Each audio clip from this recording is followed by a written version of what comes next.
Mesdames et messieurs, bonjour. Vous êtes toujours sur Nal TV International. Alors, ravi de vous retrouver pour cette nouvelle édition d'Autour du Monde, édition Afrique.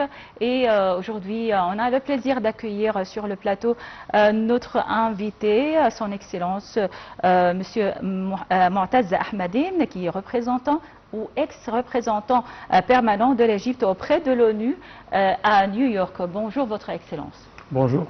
Alors, on va parler bien sûr de la visite du président rwandais en Égypte, Paul Kagame, et de plusieurs sujets concernant l'Afrique, mais juste après ce reportage sur la visite du président rwandais en Égypte et le président Abdel Fattah el-Sisi qui a reçu hier au palais de l'Ittihadiyya Paul Kagame, président de la République du Rwanda. La visite du président rwandais s'inscrit dans le cadre des efforts déployés par les deux pays pour renforcer les relations bilatérales et ouvrir les nouvelles perspectives de coopération dans les divers domaines d'intérêt commun.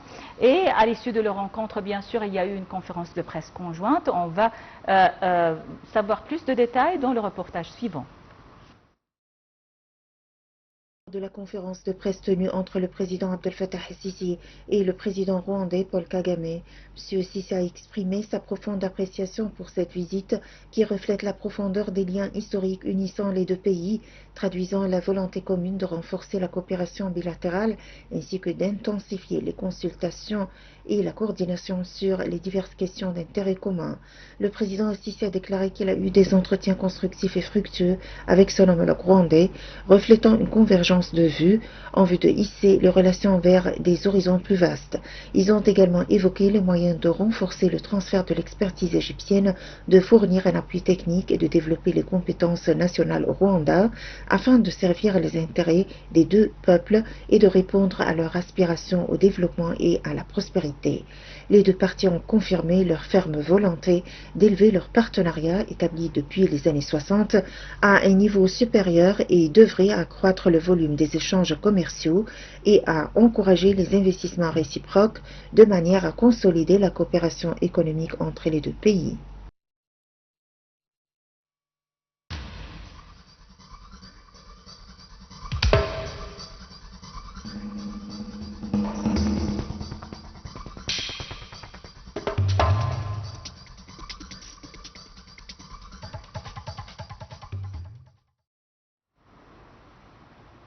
Alors, retour au studio pour entamer donc notre interview avec son Excellence, Monsieur Moataz Ahmadine, qui est ex-représentant permanent de l'Égypte auprès de l'ONU à New York. Rebonjour. Et ma première question, c'est que comme vous le savez, les relations entre l'Égypte et le Rwanda datent depuis plusieurs années. Quand est-ce qu'a commencé les relations diplomatiques entre les deux pays? C'est justement dans les années 60, après l'indépendance du Rwanda. Mais permettez-moi au début de vous dire que je suis très content de parler sur le Rwanda. C'est un pays auprès duquel je ressens une affection particulière parce que j'ai vécu un an de mon adolescence là-bas. J'ai passé ma deuxième année secondaire à l'école belge de Kigali quand mon père était ambassadeur au Rwanda dans les années 70. C'est un joli pays, un climat idéal, une population qui était très gentille, malgré les tensions qui ont éclaté une quinzaine d'années après dans la guerre civile. Mais c'est un pays adorable et je suis très content d'être ici et parler sur ce pays. Oui, alors il y a plusieurs domaines de coopération entre l'Égypte et le Rwanda. Quels sont les principaux domaines ou les principaux secteurs de coopération entre les deux pays? Bon, il y a la coopération politique, bien sûr. Il y a dans les Nations Unies, dans l'Union africaine. Comme vous le savez, l'Égypte est un membre. On maintient un siège au Conseil de la paix et de la sécurité de l'Union africaine depuis 2024 jusqu'à avril 2026. Quand j'étais représentant permanent de l'Égypte à l'ONU, le Rwanda avait un siège aussi non permanent dans le Conseil de sécurité et ont coordonné toujours avec mon collègue rwandais avec qui j'avais une relation excellente. Ça, c'est au niveau politique. Bien sûr, les affaires politiques aussi, il y a le Rwanda, il a la question des Grands Lacs, le conflit des Grands Lacs qui est un conflit très important pour le Rwanda. Pour l'Égypte, bien sûr, il y a la question de l'eau du Nil. Les deux pays partagent le bassin du Nil entre 10 autres pays et il y a beaucoup de domaines de coopération. Au niveau économique, les deux pays ont des défis économiques. Je crois que le Rwanda a réussi à aborder ces défis et dans les quelques dernières années, ils ont réussi à achever un taux de développement de plus de 7%. Et je crois que malgré que l'Égypte présente l'appui technique dans différents domaines, mais on a beaucoup à apprendre du Rwanda aussi, qui est devenu un des meilleurs pays de l'Afrique au domaine de la gestion économique. Oui, bien sûr. Et dans le domaine de l'investissement, on sait que c'est un secteur très important pour l'économie des deux pays. Effectivement, le Rwanda a réussi à recevoir des investissements, non seulement des pays européens, de la Belgique et de la France, surtout que la Belgique était la puissance coloniale du Rwanda, mais aussi des États-Unis et de l'Angleterre. Même le Rwanda a pris quelques positions politiques à accepter les réfugiés de l'Angleterre et peut-être des États-Unis aussi. Nous ne sommes pas tout à fait d'accord dans ce point particulier parce que l'Égypte refuse d'accepter les expatriés des pays européens, bien sûr, mais cela a permis au Rwanda, par exemple, de recevoir une part additionnelle d'investissement des États-Unis et du Royaume-Uni. Mais à part ça, et que je stresse encore qu'on n'est pas d'accord, on n'est pas prêt à faire prendre cette même position, mais au niveau économique, le Rwanda a reçu beaucoup d'investissements, l'Égypte tente de recevoir aussi beaucoup d'investissements. Nous avons des défis communs, la population. Le Rwanda est un des pays les plus peuplés du monde. C'est un petit pays, mais la population, je crois, est assez grande. La densité de la population peut-être est le premier ou le deuxième pays au niveau mondial à propos de la densité de la population aussi. L'Égypte, bien sûr, a des défis de la croissance de la population et les ressources et toutes ces questions économiques traditionnelles. Oui, monsieur l'ambassadeur, est-ce qu'on peut dire que la coopération entre l'Égypte et le Rwanda sert à relancer l'intégration africaine? Bien sûr, sans doute. Et spécialement que, comme on a dit, on est dans la même région de l'Afrique. L'Égypte est au nord et au nord-est, le Rwanda est au centre-est. Et nous les deux pays sont membres du commissaire de la Commission de coopération économique de l'Afrique de l'Est. Et bien sûr, renforcer la coopération bilatérale entre les deux pays va contribuer au renforcement de l'intégration économique et même politique des pays africains en général, en gros. Oui. Et cette visite, bien sûr, du président rwandais, Paul Kagame, est très importante en Égypte, surtout en ce moment. Que signifie donc cette visite et à savoir donc, et comme vous le savez, l'Égypte entreprend plusieurs démarches à l'égard de la question palestinienne et de la guerre dans la bande de Gaza. Et que signifie donc et quelle est l'importance de cette visite en ce moment de guerre dans la bande de Gaza et de reconnaissance de plusieurs États ou plusieurs pays de l'État de Palestine? Comme je viens de dire tout de suite, cette visite, elle vient dans un temps très opportun, surtout que les Nations Unies commencent la semaine du débat général de l'Assemblée générale au niveau des chefs d'État et de gouvernement. Alors c'est encore une opportunité pour renforcer la coopération et la coordination. Bien sûr, pour revenir sur Gaza, je rappelle aussi que le Rwanda a survécu en 1994 un génocide affreux qui est peut-être un des plus affreux génocides que l'humanité a su faire dans les temps actuels. Je crois qu'ils ont perdu entre 600 000 et 1 million de personnes en 3 mois seulement. Imaginez-vous qu'en Palestine, qui est affreux aussi, et bien plus affreux parce que ça continue pendant 80 années. C'était la guerre entre tribus, Les, Hutus et Tutsis, les je pense. partis Oui. ethniques, exactement. Et cela, bien sûr, c'est grâce aux efforts des puissances coloniales qui essayaient de gouverner en divisant les deux composantes ethniques du Rwanda.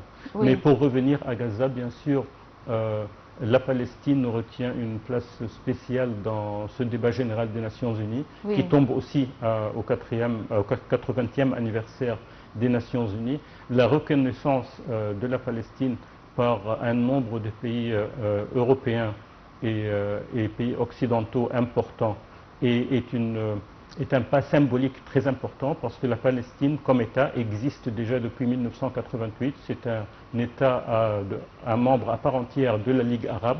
En 2012, quand j'étais ambassadeur de l'Égypte à l'ONU, je présidais le groupe arabe quand la décision a été prise au sein de l'Assemblée générale pour donner à la Palestine le statut d'un État observateur aux Nations Unies, comme le Vatican, comme la Suisse, avant que la Suisse décide d'être un État à part entière en 2002.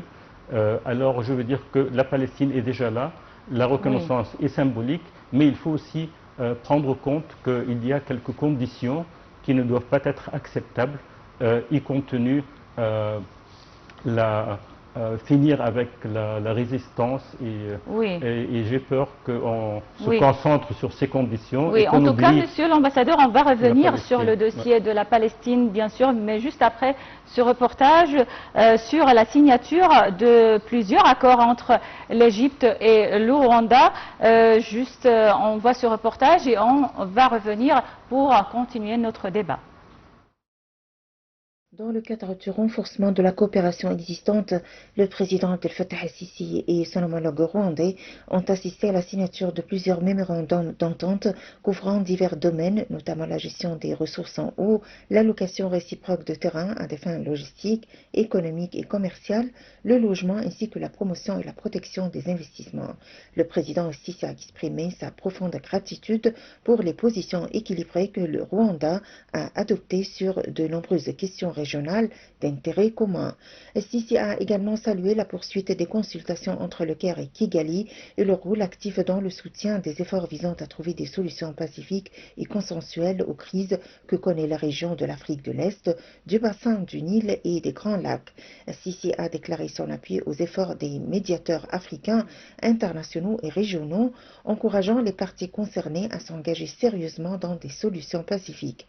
Le président Sisi a prêté une grande attention aux évaluations du président rwandais sur l'avenir du règlement durable dans la région des Grands Lacs. Ils ont évoqué la question des eaux du Nil. Les deux dirigeants ont évoqué aussi la situation dans la Corne de l'Afrique, l'évolution de la crise au Soudan, ainsi que les dossiers de l'action africaine commune et le récent développement. Donc de retour au plateau et on va continuer donc notre débat avec son Excellence Monsieur l'ambassadeur Moataz Ahmadine, ex-représentant permanent de l'Égypte auprès de l'ONU à New York. Et Monsieur l'ambassadeur, on parlait de la cause palestinienne et la reconnaissance de plusieurs pays dont la France, le Royaume-Uni, le Canada, l'Australie. De plusieurs autres, Monaco, bien sûr. Oui, de plusieurs autres pays de l'État de Palestine. Et vous avez mentionné que c'est un pas symbolique. Exactement. Oui. Alors, quelles sont les démarches donc, ou les étapes à suivre après cette reconnaissance? Politiquement, c'est très important, mais comme je disais tout à l'heure, la Palestine est un État à part entière. C'est un membre de la Ligue arabe. C'est un observateur à l'Union africaine. La Palestine a une population qui refuse de partir malgré l'oppression et les pressions de l'occupation d'Israël. Ils ont un territoire qui est déjà défini dans la résolution 181 et la résolution 1515 du Conseil de sécurité alors on peut parler des frontières de 1948 ou des frontières de 1967, mais il y a un territoire, il y a un gouvernement, il y a un président, il y a des ambassadeurs, il y a des ministres, et en plus, comme j'ai dit encore tout à l'heure, il y a la reconnaissance des Nations Unies par une majorité de plus de 138 pays qui ont voté pour donner à la Palestine le statut d'État observateur en 2012. Alors, c'est un pas symbolique, cette reconnaissance, mais comme je disais tout à l'heure, je crains que les conditions attachées à cette reconnaissance ne nous détournent de la cause palestinienne qui est donner à la Palestine la souveraineté d'essayer d'achever la guerre, finir la guerre à Gaza et bien sûr prendre Israël devant les tribunaux internationaux pour qu'ils payent ce qu'ils ont fait. Et cela nécessite une réforme de l'institution des Nations Unies, comme on a parlé donc... Bien sûr, parce que comme on a vu vendredi dernier, les États-Unis ont utilisé le droit de veto pour bloquer une résolution qui allait encore une fois demander l'introduction de l'assistance humanitaire à la Palestine et d'arrêter la guerre. Et pourtant, le Conseil de sécurité avait déjà pris une décision similaire à la résolution 2735 l'année passée, mais la volonté internationale ou la volonté des pays qui ont la capacité et le pouvoir d'intervenir bloque de réaliser des réussites concrètes dans ce domaine. Oui. Alors peut-être la réforme du Conseil de sécurité et surtout par l'addition de membres additionnels, l'Afrique a une position très claire dans ce domaine. L'Afrique demande 2 sièges permanents avec le droit de veto. Moi, à mon avis, la question du droit de veto n'est pas tout à fait évidente parce que les 5 pays permanents ne vont pas permettre à un autre pays d'avoir le veto et on a déjà assez de problèmes avec les 5 pays qui ont ce droit-là. Ce droit de veto. Alors, on espère bien sûr une réforme prochaine des Nations Unies, surtout du Conseil de sécurité des Nations Unies. Alors, malheureusement, notre temps arrive à bout. Alors, monsieur l'ambassadeur Moataz Ahmadine, ex-représentant permanent de l'Égypte auprès de l'ONU à New York, merci beaucoup d'accepter notre invitation à Naïf TV International et à la prochaine. Merci à vous, merci à la télévision du Nil et à la prochaine, Inch'Allah. Inch'Allah. Alors, chers téléspectateurs, c'était tout pour cette édition de Tour du Monde Afrique. Merci pour votre attention. Restez sur Naïf TV. Dans quelques instants, les émissions en langue anglaise prennent la relève.